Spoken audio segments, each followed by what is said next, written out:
श्री उमापति महादेव की जय। श्री लक्ष्मी नारायण भगवान की जय। नवग्रह देवताओं की जय। शनिदेव महाराज की जय। प्रिय भक्तजनों, आज हम इस वीडियो में शनिवार व्रत कथा सुनेंगे। तो आइए शुरू करते हैं। उससे पहले आप सभी प्रेम से बोलिए शनिदेव महाराज की जय। नवग्रह देवताओं की जय।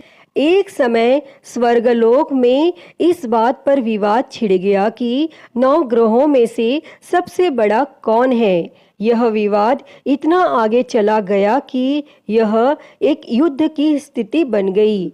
इस बात के निष्कर्ष पर पहुंचने के लिए सभी देवता देवराज इंद्र के पास पहुंच गए और उन्होंने कहा, हे देवराज, अब आप ही निर्णय करें कि हम सब में सबसे बड़ा कौन है। देवताओं द्वारा पूछे गए इस सवाल से देवराज इंद्र उलझन में पड़ गए। तब इंद्रदेव ने कहा कि मैं इस प्रश्न का उत्तर नहीं दे सकता हूँ, मैं असमर्थ हूँ। इस सवाल का जवाब पाने के लिए वह सभी पृथ्वी लोक में उज्जैनी नगरी के राजा विक्रमादित्य के पास गए।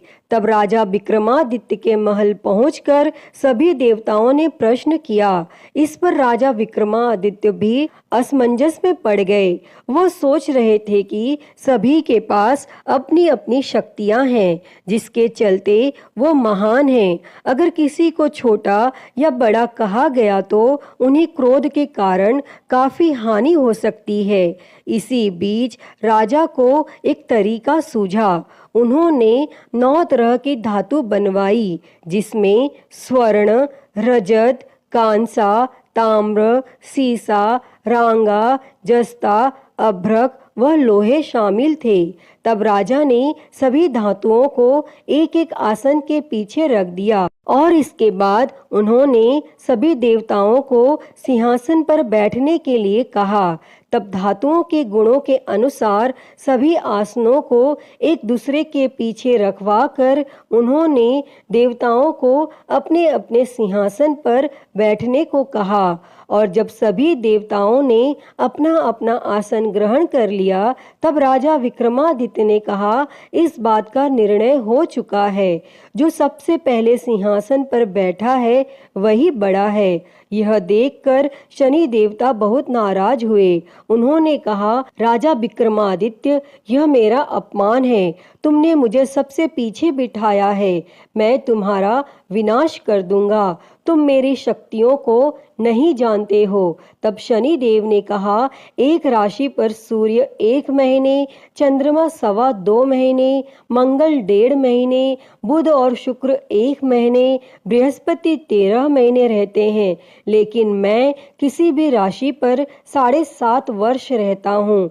मैंने अपने प्रकोप से बड़े बड़े देवताओं को पीड़ित किया है। वो मेरा ही प्रकोप था कि भगवान राम को वन में जाकर रहना पड़ा था, क्योंकि उन पर 7.5 थी और रावण की मृत्यु भी इसी कारण हुई। अब तू भी मेरे प्रकोप से नहीं बच पाएगा। और शनि देव ने बेहद क्रोध में वहां से विदा ली और वहीं बाकी देवता खुशी खुशी वहां से चले गए। इसके बाद सब कुछ सामान्य ही चलता रहा। राजा विक्रमादित्य पहले की ही तरह न्याय करते रहे। दिन ऐसे ही बीतते रहे, लेकिन शनि देव अपना अपमान नहीं भूले।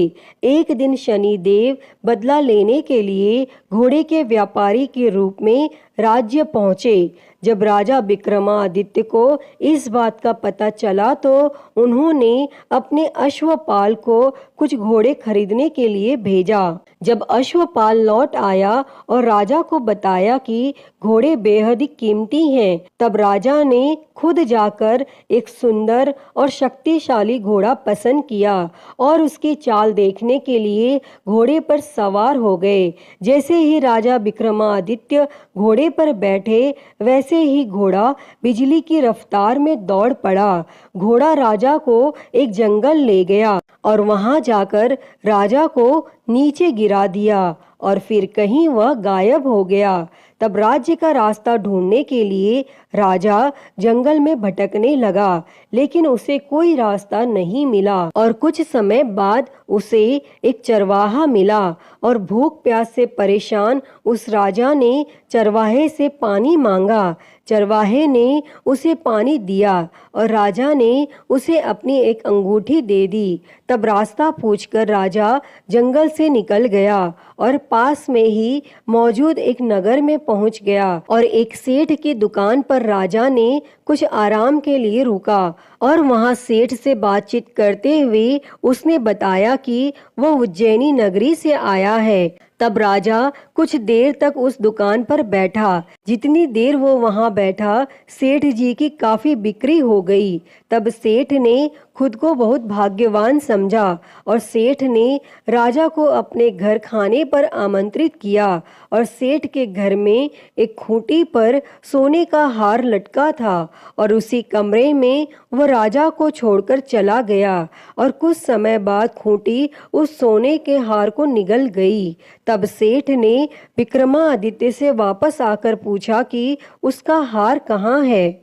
तब राजा ने उसे हार गायब होने की बात बताई। इस पर सेठ ने क्रोधित होकर चोरी करने के अपराध में विक्रमादित्य के हाथ पांव काटने का आदेश दे दिया। तब राजा विक्रमादित्य के हाथ पांव काट कर उसे नगर की सड़क पर छोड़ दिया गया। फिर कुछ समय बाद विक्रमादित्य को एक तेली अपने साथ ले गया। तेली ने उसे अपने कोल्हू पर बैठा दिया। वह पूरा दिन बैलों को आवाज देकर हाँकता था और विक्रमादित्य का जीवन इसी तरह यापन होता रहा। और उस पर शनि की 7.5 थी, जिसके खत्म होने पर वर्षा ऋतु शुरू हुई। एक दिन राजा मेघ मल्हार गा रहा था। उसी समय उस नगर के राजा की बेटी राजकुमारी मोहिनी ने उसकी आवाज सुनी। उसे आवाज बेहद पसंद आई। मोहिनी ने अपनी दासी को भेजकर गाने वाले को बुलाने को कहा और जब दासी लौटी तो उसने अपंग राजा के बारे में मोहिनी को सब बताया। लेकिन राजकुमारी उसके मेघ मल्हार पर मोहित हो चुकी थी और अपंग होने के बाद भी वह राजा से विवाह करने के लिए मान गई। जब मोहिनी के माता पिता को इस बात का पता चला तो वो हैरान रह गए। तब रानी ने अपनी बेटी को समझाते हुए कहा कि तेरे भाग्य में किसी राजा की रानी का सुख है, तू इस अपंग से क्यों विवाह करना चाहती है। लेकिन समझाने के बावजूद भी राजकुमारी अड़ी रही और अपनी जिद को पूरा कराने के लिए राजकुमारी ने भोजन छोड़ दिया।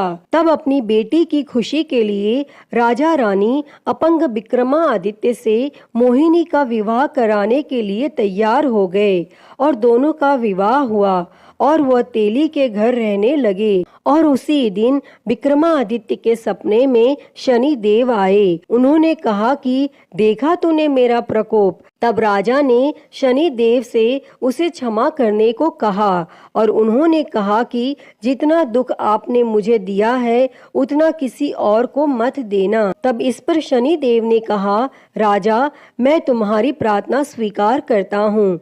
जो कोई व्यक्ति मुझे पूजेगा, व्रत करेगा और मेरी कथा सुनेगा, उस पर मेरी कृपा दृष्टि हमेशा बनी रहेगी।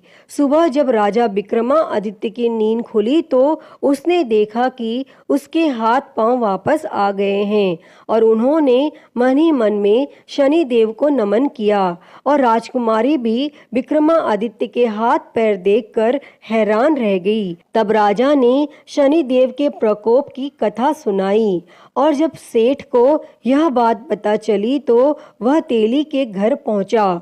उसने राजा विक्रमादित्य से उनके पैरों में गिरकर माफी मांगी। तब राजा ने सेठ को माफ कर दिया और सेठ ने राजा से उसके घर जाकर भोजन करने के लिए कहा। और भोजन करते हुए अचानक से ही खूंटी ने हार उगल दिया और सेठ जी ने अपनी बेटी का विवाह भी राजा के साथ कर दिया और सेठ ने उसे स्वर्ण आभूषण धन आदि देकर राजा के साथ विदा कर दिया। तब राजा विक्रमादित्य अपनी दोनों पत्नियों यानी राजकुमारी मोहिनी और सेठ की बेटी के साथ अपने राज्य उज्जैनी पहुँचे। सभी ने उनका स्वागत किया। इसके बाद राजा विक्रमादित्य ने पूरे राज्य में घोषणा करते हुए कहा कि आज से शनि देव सब देवों में सर्वश्रेष्ठ माने जाएंगे और साथ ही शनि देव का व्रत करें और व्रत कथा जरूर सुनें। यह देखकर शनि देव बहुत खुश हुए। व्रत करने और व्रत कथा सुनने से शनि देव की कृपा रहने लगी और लोग आनंद पूर्वक रहने लगे। अतः हे शनि देव जी, जैसी कृपा आपने राजा विक्रमादित्य पर की, वैसी ही कृपा इस कथा को कहते, सुनते और हुंकारा भरते पर करना। तो बोलिए शनि महाराज की जय, नवग्रह देवताओं की जय। प्रिय भक्तों, तो मैं उम्मीद करती हूँ कि आपको यह कथा पसंद आई होगी और अगर वीडियो अच्छी लगी हो तो इसे लाइक करें, ज़्यादा से ज़्यादा शेयर करें और कमेंट में शनिदेव की जय लिखना ना भूलें और महाकाल भक्ति ज्ञान चैनल को सब्सक्राइब कर नोटिफिकेशन बेल को ज़रूर ऑन कर लें। हर हर महादेव। धन्यवाद।